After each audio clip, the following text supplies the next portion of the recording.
Hello everyone, Alan Maglioka here. I want to do another video on basically a SWOT analysis of Fortune High Tech Marketing Company.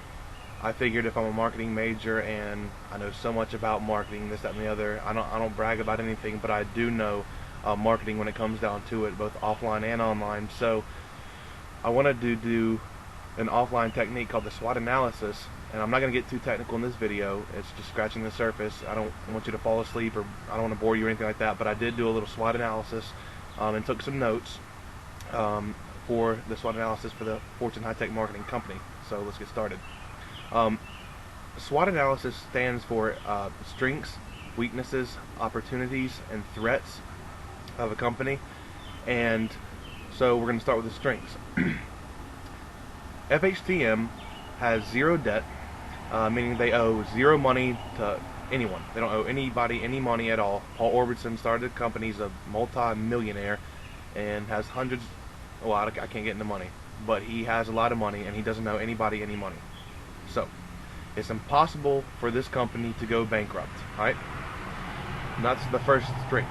The second is Paul Orbison is the owner and founder, and he learned he earned the most amount of money within the shortest period of time in the network marketing history. Now, the network marketing history goes all the way back to the 1940s. Okay? There is a short-term profit structure in this company. There is a long-term monthly residual profit structure as well. You make money both long-term as well as short-term. Fortune High Tech Marketing features products that you already use, such as cell phones, security systems, satellite dishes, multivitamins, and much more. So they basically adapt to the market and keep going, right? Okay. Now, FHTM does not make or sell anything. It's simply the middleman for multi-million-dollar, widely recognized name brand companies, including General Electric, AT&T, and Dish Network, as well as many others. Those are three of the main people, but there's many others as well. You don't sell anything or worry about any collections. There's no inventory or anything like that. Also, it's ranked the highest possible rating you can get from Dun & Bradstreet, which is like a very, very high rating, and it definitely accredits the company beyond belief. So that's definitely a credible company if you get the highest available rank from Dun & Bradstreet.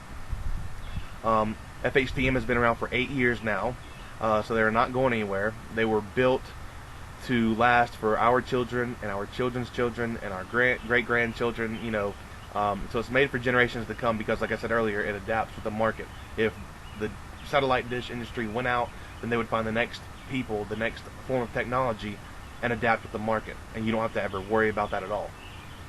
And it's only $299 to start, which is the cheapest I've found to start your own business, period. I've gotten to a lot of businesses, a lot of opportunities.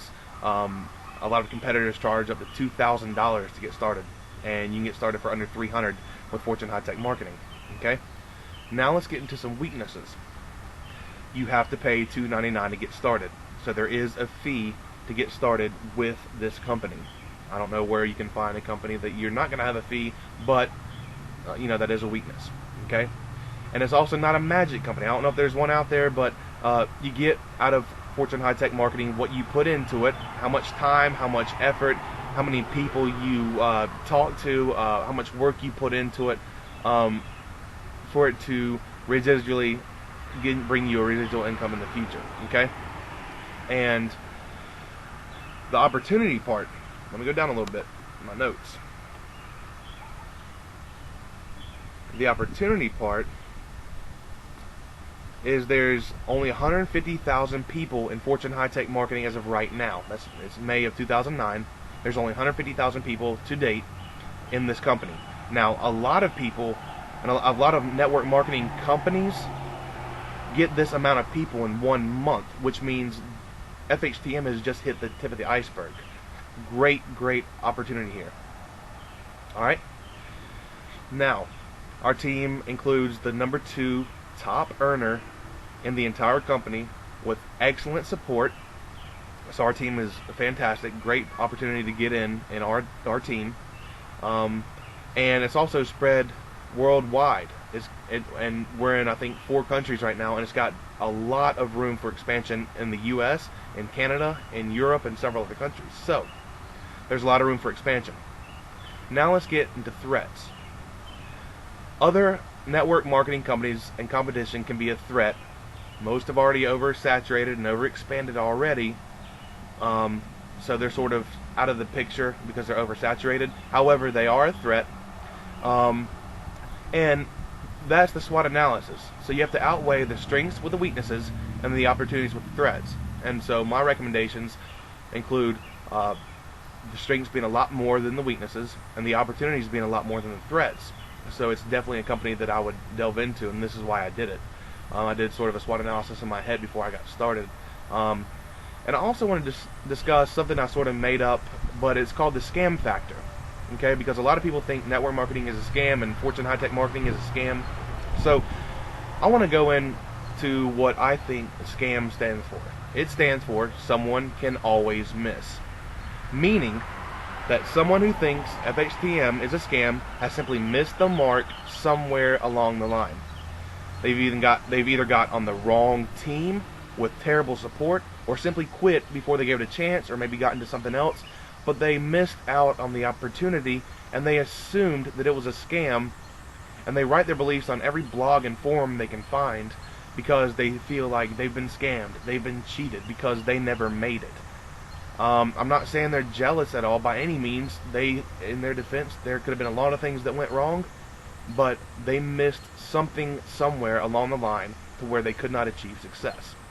Okay, so the word scam is basically for people who somewhere along the way missed something. They missed a key factor that makes success in the network marketing industry. So with that said, I wanted to give this information to you, and I will see you on the next video. Thanks, guys. See you later.